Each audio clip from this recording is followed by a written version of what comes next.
Bien, licenciada, ¿cómo le va? Buenas tardes. Buenas tardes, ¿me escuchas? Ahora sí la estamos escuchando bien. Hoy no. Bueno, lo que pasa, mi buena voz o mala voz, estaban hablando de eso y me cohibí, me parece. ¿Qué nos deja a nosotros que hablamos todo el día y le cansamos a la gente? Licenciada, ¿cómo anda? ¿Bien? ¿Cómo está? Bien, muy bien, bien. Muchas gracias por convocarme. Es un temón el que ustedes están tratando y la verdad que no paro de hablar del tema en todo el día. Ah, me imagino que sí, ¿no?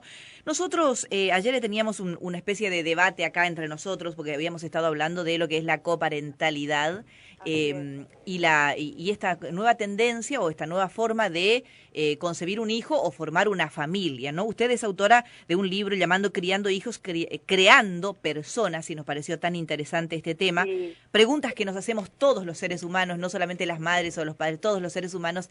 O sea, traer Sí. un hijo al mundo es una enorme responsabilidad y debe ser producto del amor, ¿no? Seguramente, calculo que usted pensará lo mismo, ¿no? Sí, yo creo que, bueno, este es mi primer libro. El último se llama Los Nuevos Padres, que también habla de esto, ¿no? De la posibilidad de pensarse mamá o papá, independientemente del género y de la biología, porque el amor es el paradigma de la época. Cómo poder amar a un niño sin tener que estar enamorado de la pareja y poder elegirlo como en la coparentalidad, como futuro padre o madre de nuestro hijo. Es algo muy fuerte y por ser algo diferente impacta mucho en la gente. Claro. Uno Ayer, cree que la pareja tradicional de padre-mamá, heterosexual, garantiza la felicidad de un niño y sabemos que no es así. no.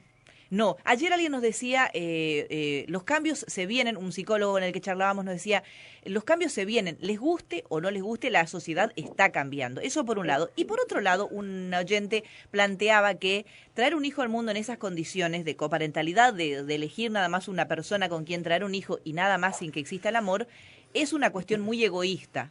¿Usted qué piensa? Mire, yo creo que el hecho de tener un hijo ya tiene que ver con un cierto rasgo de deseo de tener algo, pero en realidad lo que se tiene es la posibilidad de criar un niño, no es un objeto de uso de un padre.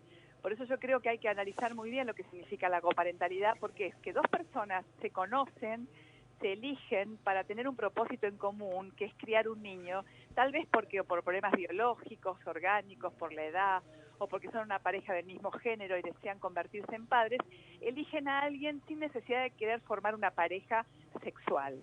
Entonces, ahí comienza la historia, pero para que de verdad sea con responsabilidad y que los derechos de los niños no estén vulnerados, tiene que haber cierto compromiso, como por ejemplo que esa pareja de futuros padres se conozca sus valores, qué propósitos tiene en la vida, qué religión quieren que su hijo tenga, qué cuadro de fútbol es cada uno, qué comida preferida tiene cada una de las partes, dónde van a vivir, y que esto esté atravesado tanto por la ley, o sea, la legalidad de que se firme un contrato de por vida, como estos papás que se separan y tienen un convenio de coparentalidad responsable. Bueno, acá es lo mismo. El Código Civil tiene que contemplar esta variable y entender que esto es para toda la vida. No es que un día me cansé y así como decidí ahora me arrepiento. No, es un compromiso de por vida. ¿Y estima, licenciado, usted que estamos con la capacidad de asumir esa responsabilidad como sociedad? Yo pienso que es un proceso, esta responsabilidad, es algo que se construye en la medida que una sociedad acompañe estas nuevas prácticas de las nuevas familias. Porque yo creo que ante el prejuicio uno, al cuestionar la situación, boicotea esta posibilidad de pensarlo, aunque sea. Yo creo que lo más importante es que las personas que decidan tomar responsabilidades de esta manera tienen que conocerse, tiene que haber un equipo interdisciplinario de psicólogos, psiquiatras, psicopedagogos, abogados, escribanos, un montón de gente al servicio de ese proyecto y grupos de acompañamiento, tanto en el proceso de búsqueda de esa persona con quien ser papá y mamá, como así en el acompañamiento en el embarazo y la crianza, porque no siempre durante el embarazo y durante la crianza están acompañados, ya sean los padres biológicos o los padres por paternalidad. A veces están muy solos en la crianza. Y que no resulte un proceso administrativo nada más, ¿no? Exacto, que no sea un tema administrativo. De todos modos, las aplicaciones que hay en España y en Israel contemplan el tema hasta que se conocen las parejas. Luego la parte de inseminación artificial y toda la legalidad que tenga que ver con el compromiso como padres es una instancia que está por fuera de esta elección. Ellos lo único que hacen es generar como contenidos para que la gente se conozca y busque maneras de buscar afinidades con otra persona y luego machear como un Tinder para futuros padres, ¿no? Y luego se hace como una especie de escáner de las personas en relación con todos sus gustos, profesión, intereses, y llegan a ciertas propuestas. Recién ahí empieza la historia. Hay que conocerse, escucharse, pero me parece que esto tiene que estar contemplado dentro de un marco, porque si no, qué sé yo, la gente está muy sola y se puede equivocar. Me parece como que es importante no abandonar a estas nuevas formas de parentalidad, ¿no? Licenciada, veo que usted también asesora a jardines de infantes, jardines maternales, instituciones en el tema del aprendizaje y la crianza. Sí. ¿Quién garantiza o qué garantiza que una persona salga buen ser humano, buena persona? ¿La familia como unidad básica? ¿Un padre solo puede lograrlo? Yo creo que toda persona que cumpla la función, tanto materna como paterna, de tener el propósito de criar un hijo con amor, respeto y responsabilidad, dándole un marco de pertenencia, una identidad, valores, sin violencia,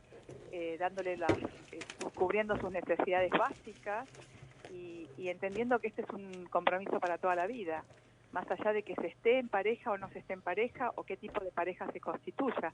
Y esto no tiene que ver con que hay mejores o peores familias. Hay que aceptar que hay una diversidad en esta nueva época que tenemos que empezar a conocer y que no tenemos que tolerar, como muchas personas dicen, yo no tolero que existan esto. La familia es la familia y es una. No. Cada familia es única e irrepetible. Doctor, es independiente del género y de la biología. Licenciada, ¿de qué trata su último libro? Mi último libro se llama Los Nuevos Padres, que justamente trabaja esto, ¿no? Cómo se constituyen los nuevos padres en el escenario de hoy cuando fueron criados con una historia de vida en la cual tal vez vivieron una familia tradicional y de golpe se encuentran en una realidad como la de hoy, de la hiperconexión, donde las parejas van fluctuando, no duran para toda la vida, y se convierten en padres y tienen que inventarse como nuevos padres, aunque tengan muchos hijos, porque cada hijo te convoca a ser de una determinada manera, porque cada chico tiene su personalidad. Lo que yo te cuento, Teresita, que después de ese libro yo escribí junto con UNICEF 2 guías sobre crianza sin violencia, que es ese tema que yo trabajo muchísimo en mi red social, Alejandra Libenson, en Instagram, que son las violencias invisibles en las redes sociales y en la crianza. Todo aquello que no se ve, pero que se hace y que genera violencia en los niños y hacia los niños. Por ejemplo, ignorarlos, humillarlos, cuestionar sus conductas en público, exponerlos, cierto desamparo emocional. Si bien puede haber presencia 24 horas de una mamá o de un papá, hay niños que en presencia de sus padres están como medio librados al azar, ¿no? Porque no son mirados, no son cuidados. Esas son las violencias invisibles de las que yo me estoy ocupando en este momento. Y luego saltan, obviamente, a las redes sociales, ¿no? Los vínculos en las redes sociales. Esto de que yo soy valioso en tanto y en cuanto tengo likes, mi vida está sometida a la mirada del otro, entonces hay que trabajar mucho la construcción de la autoestima en los primeros años de vida, ¿no? Una permanente necesidad de aprobación. Exactamente, Teresa, es esperar siempre que la mirada del otro valide quién soy. Y esto tiene mucho que ver con que tal vez en los primeros años de vida no se construyó esa autoestima, porque esos niños tal vez no fueron tratados desde ese amor y ese respeto por las diferencias, ¿no? Sino que si no vienen a cumplir nuestras expectativas como padres, no nos sirven como hijos, ¿no? Y ahí aparece la manipulación y el destrato hacia los hijos. Y a veces no nos damos cuenta, y lo hacemos todos, me incluyo, todos los adultos, sin darnos cuenta, a veces ejercemos ciertas violencias invisibles. Alejandra, sí. Vivimos en una época, digamos, antes se decía siempre, es muy difícil ser padre. ¿Vivimos en una época donde es difícil ser padre y también es difícil ser hijo? Vivimos en una época donde los roles a veces están como confundidos, ¿no? Como que nos equiparamos padres e hijos, ¿no? Como que se pierden las asimetrías. Sí. Que en realidad para que haya un niño feliz tiene que haber un adulto que lo cuide, ¿no? Porque un niño puede vivir su infancia si no se siente el rey del mundo. Porque un niño que se siente un rey está muy solo, los reyes están muy solos siempre. Sí. Cuando un niño tiene mucho poder, su majestad el bebé, como decían los psicoanalistas en su época, se siente que puede con todo, y un niño no puede con todo, porque su aparato psíquico no lo puede tolerar. Entonces son chicos desbordados, con berrinches, con baja tolerancia a la frustración, a la capacidad de espera, son chicos tiranos. Y en realidad detrás de esa tiranía de un niño hay mucha angustia de soledad. Por eso es importante valorar la diferencia entre padres e hijos, no desde un lugar de poder, de autoritarismo, pero sí de que un niño sepa que tiene un adulto que lo está cuidando. Es muy difícil para los padres de entre 40 y 50 años, digamos, que en esta época son jóvenes aún. Antes los padres de esa época tenían hijos más grandes, hasta nietos a lo mejor. Es muy difícil porque son personas de una década, una etapa anterior y ahora con las redes sociales, y son padres fueron hijos, digamos, sin nada, y ahora son padres en el mundo de las redes sociales y demás. Claro. Se complica un poco más por eso, ¿no? Se complica porque estamos como en una bisagra, ¿no? Entre la anterior época y la actual época, ¿no? Entonces tenemos conductas aprendidas de nuestra propia crianza y estamos inmersos en un mundo de la tecnología. Uno de mis 3 hijos me decía, mamá, no sé qué hubiera sido de mí si existía Instagram. Porque yo con este proyecto nuevo que les quería contar de microescenas de crianza, me paso muchas horas generando contenido de valor para las redes sociales. Y yo creo que si tuviese un bebé, tal vez no sé si lo desatendería un poco por esto, porque cuesta poner límites a la tecnología.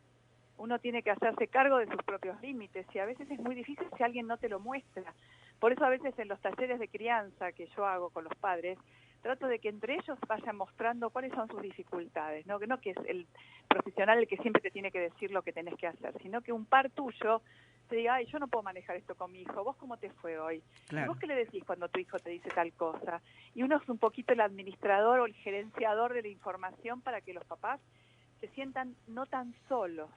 Vos sabés que dicen que para criar un niño se necesita una tribu entera y estamos demasiado solos en la crianza.